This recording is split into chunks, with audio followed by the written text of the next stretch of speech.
tardes, bienvenidos a este corte informativo con la información más reciente del Poder Judicial de la Federación, hoy martes 6 de agosto de 2024.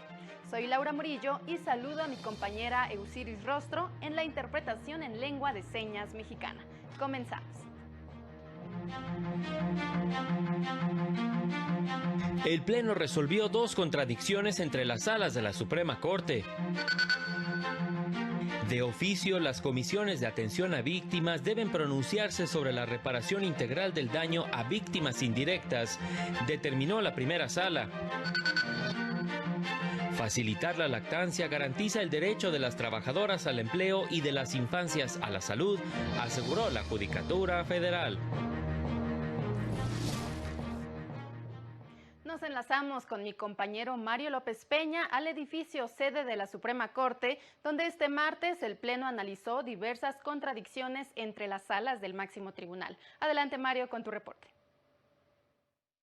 ¿Qué tal? Muy buenas tardes a todas las personas que siguen esta transmisión. El Pleno de la Suprema Corte de Justicia resolvió dos contradicciones de criterios. En el primer caso, declaró inexistente la contradicción suscitada entre la primera y la segunda salas de la Corte. El tema era relativo a los requisitos mínimos que deben cumplir las partes cuando se propone en los conceptos de violación que se ejerce el control de constitucionalidad y convencionalidad. Escuchemos lo que explicó el ministro ponente, Alberto Pérez Dayán. De ahí que el supuesto fáctico del que cada criterio jurisprudencial partió es distinto entre sí, pues la primera sala desarrolló el estudio de fondo a partir del ejercicio de regularidad constitucional, considerando la norma en específico reclamada, el argumento por el que se debe estudiar y el derecho humano transgredido, mientras que la segunda sala no identificó ninguno de esos aspectos.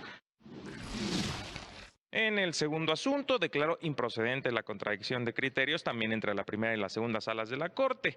En este caso, resultó improcedente la contradicción al haberse denunciado nuevamente la supuesta divergencia de criterios que el Pleno ya había declarado inexistente en la contradicción 255 de 2022. Es lo que sucedió en esta sesión pública.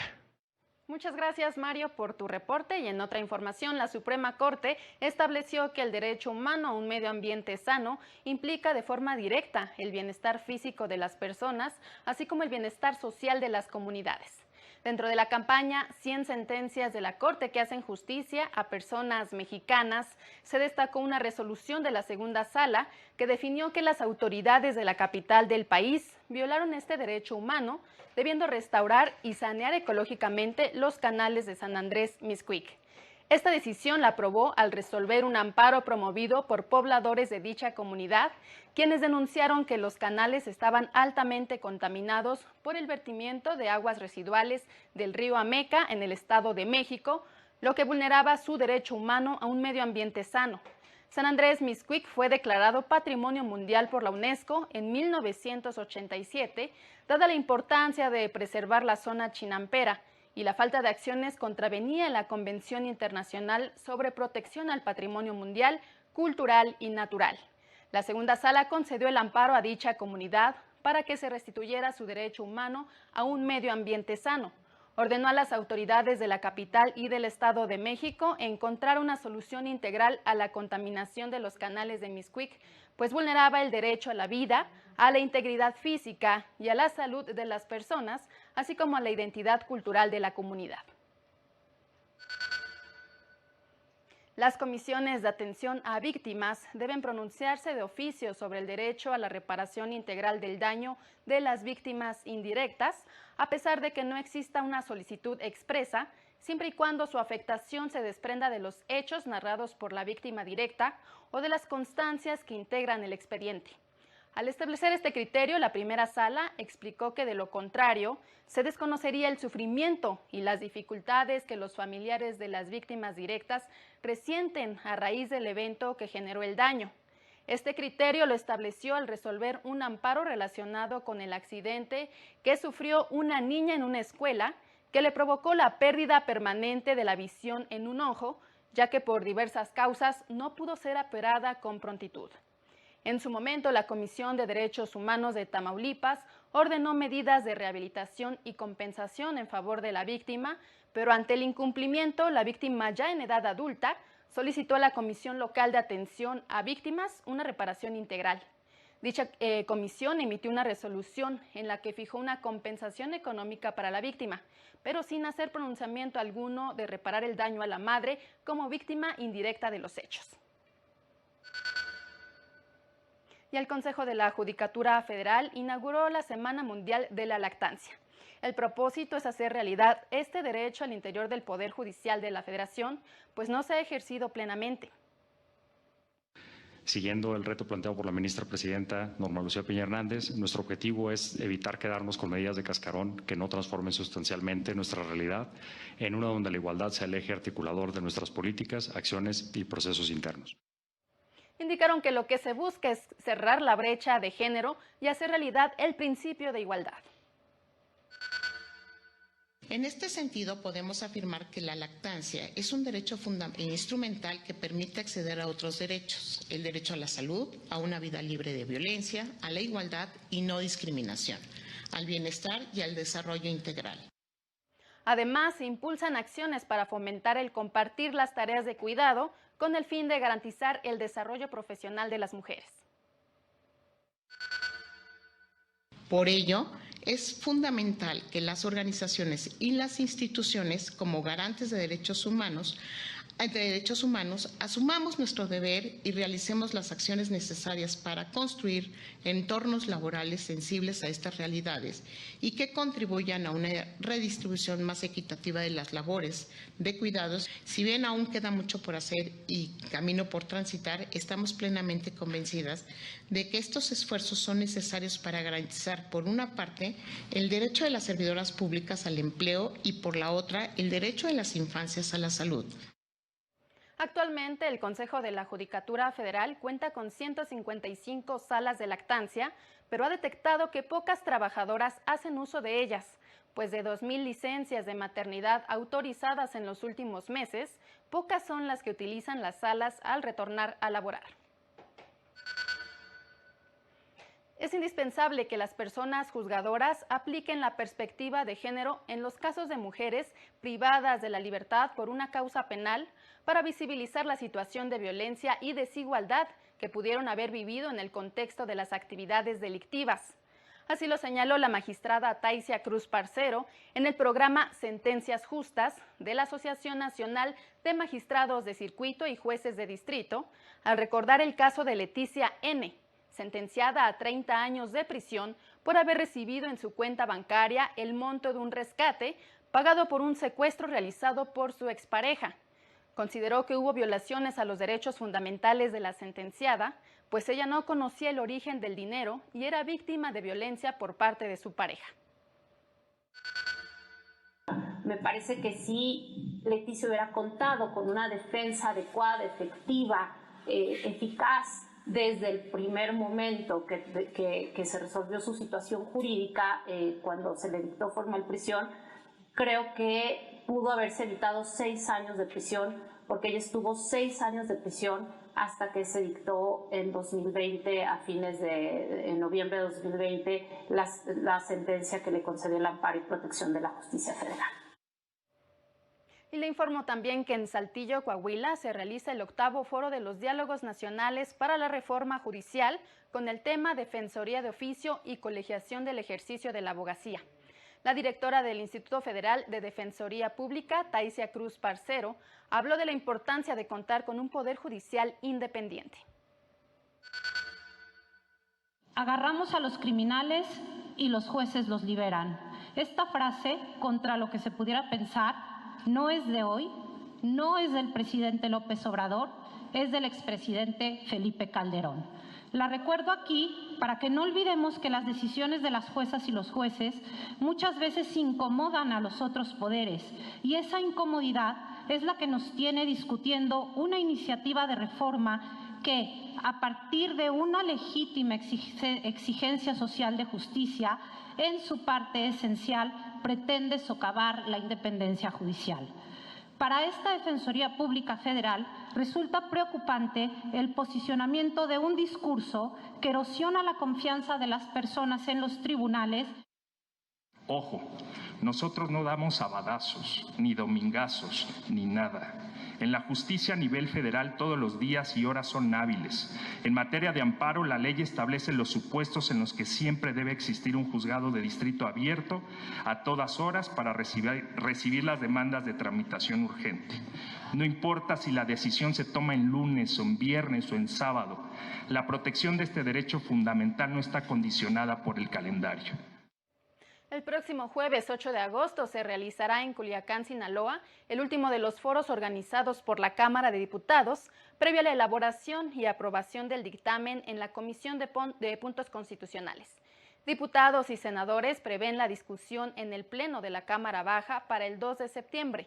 Además, anunciaron cambios a la iniciativa original para incluir temas como las defensorías públicas, criterios de elegibilidad mediante comités técnicos que entrevistarán y examinarán a las personas juzgadoras, así como un proceso de implementación escalonado o gradual.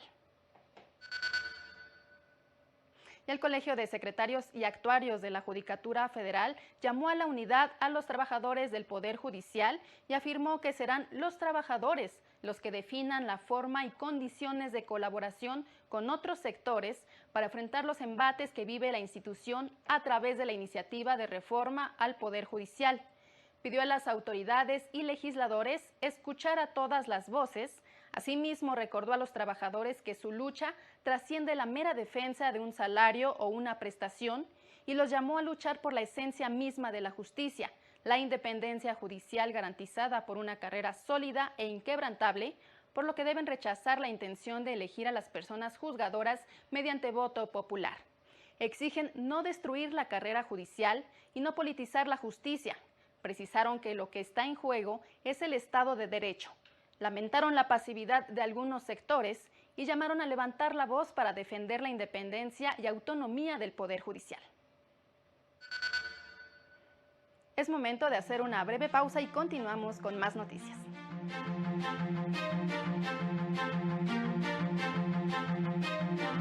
Al regresar, será la próxima semana cuando el Tribunal Electoral resuelva la calificación de la elección presidencial.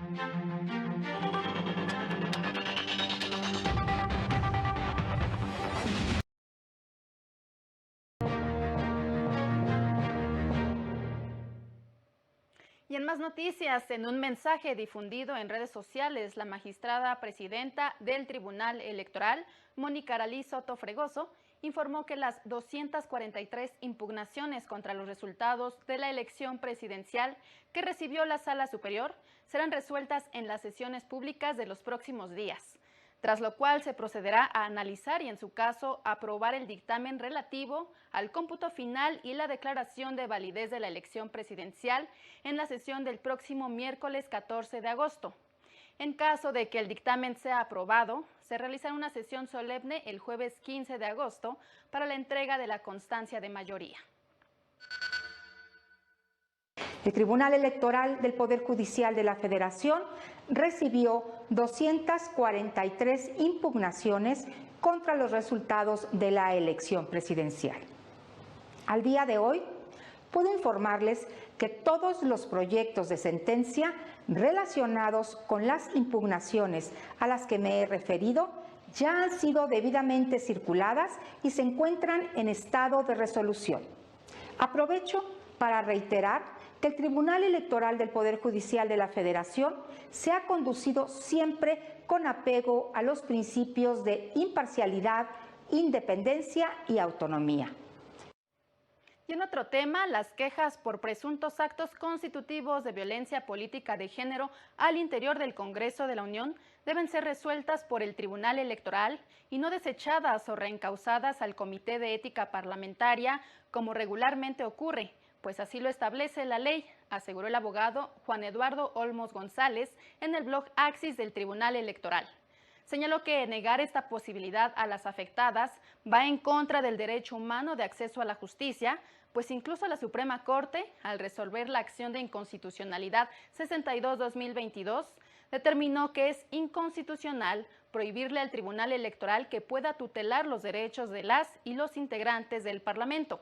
Además, dijo, no existe una disposición expresa en el Código de Ética de la Cámara de Diputados sobre la sustanciación de quejas por violencia política de género, mientras que en el Senado de la República ni siquiera hay un Código de Ética. Y según cifras del INEGI, en nuestro país habitan 2.6 millones de personas que se reconocen como afromexicanas o afrodescendientes, de las cuales poco más de la mitad son mujeres. Para ahondar sobre sus derechos político-electorales, el Tribunal Electoral abrió la convocatoria para participar en un curso en línea en el que se analizarán las condiciones históricas, sociales y políticas de este sector de la población y los retos para lograr su inclusión y participación en el ámbito electoral, así como la protección de sus derechos humanos. Puede consultar más información y registrarse a este curso en el enlace que encontrará en las redes sociales del Tribunal Electoral.